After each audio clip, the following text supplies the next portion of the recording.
আসসালামু আলাইকুম, কেমন আছেন সবাই? আশা করি যে যেখানে আছেন সবাই অনেক ভালো আছেন, সুস্থ আছেন। আলহামদুলিল্লাহ, আমার পরিবারের সবাই ভালো আছে, আমিও ভালো আছি। তো গতকালকে হচ্ছে আমাদের অ্যানিভার্সিটি ছিল, আপনারা সবাই জানেন। তো হচ্ছে কালকে যেহেতু জামাই সঙ্গে করে নিয়ে হচ্ছে ঘুরতে গেছিল, তো এই জন্য কাউকে কিছু হচ্ছে রান্না টান্না করে খাওয়ানো হয়েছিল না। আর সকাল থেকে আমারও একটু মন খারাপ ছিল, তো পরে যখন ঘুরতে নিয়ে গেল তখন তো অনেকটাই ভালো লাগতেছিল।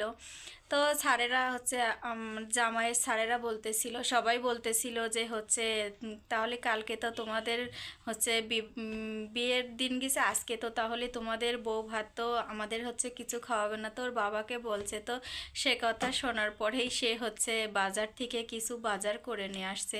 আর আমি যেহেতু বাবুকে এনে স্কুলে গেছিলাম প্রতিদিনের মতোই, তো স্কুল থেকে আসার পরে হচ্ছে একদমই টাইম ছিল না। আর বেলাটাও যেহেতু ছোট, তো কি কি করছে এগুলো হচ্ছে কোটাকাটি, এগুলো আপনাদের সাথে শেয়ার করা হয় নাই। তো চলুন কি কি রান্না করি সেটাই আপনাদের সাথে শেয়ার করব।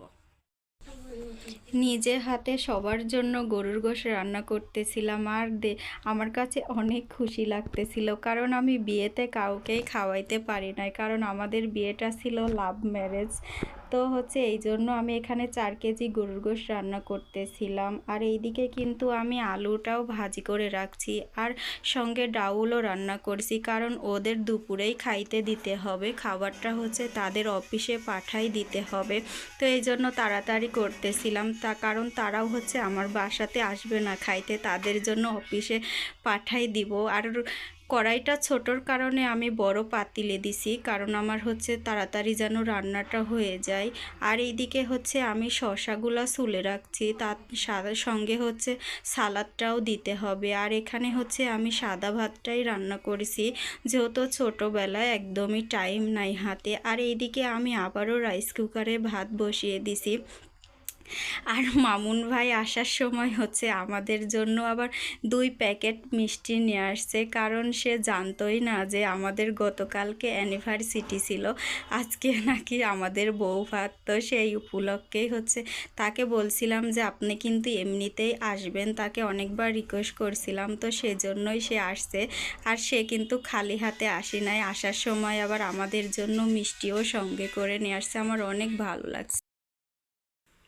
তো আমি গিয়েছিলাম হচ্ছে আজকে একটু বাজারে মার্কেটে কিছু কেনাকাটা করার জন্য। তো বাসায় আসার পরে হচ্ছে আমার হাজব্যান্ড বলতেছে তোমার জন্য একটা গিফট নিয়ে আসছি। তো কি গিফট নিয়ে আসছে এটাও আমি একদমই জানি না, আর হচ্ছে কি গিফট নিয়ে আসছে এটাও হচ্ছে আপনাদের সাথে শেয়ার করব। তো চলুন দেখা যায় কি গিফট দেয় আমার জামাই আমাকে অ্যানিভার্সিটি উপলক্ষে। ওয়াও, আমি তো অনেক খুশি আমার হাজব্যান্ডের সারপ্রাইজ পেয়ে। আমি এখানে ফোনটা আনবক্স করতেছিলাম, আর আমার মনের মধ্যে এত পরিমাণ খুশি লাগতেছিল যে বলার মতো ভাষা নাই।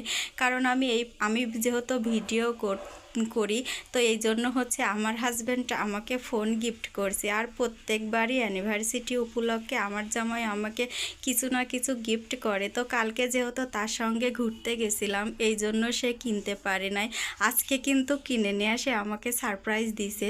আমি অনেক খুশি। আর এইদিকে আমার জন্য আবার একটা ব্লুটুথও কিনে নিয়ে আসছে। সবাই আমার হাজব্যান্ডের জন্য দোয়া করবেন যে আমাদের হচ্ছে দাম্পত্য জীবন যেন এভাবেই সুন্দরভাবে কেটে যায়। আর আমি তো মুচকে মুচকে হাসতেছিলাম, আমার মুখ দেখেই বুঝতে পারছেন। আমি অনেক খুশি আমার হাজব্যান্ডের ভালোবাসা পেয়ে, সবাই দোয়া করবেন।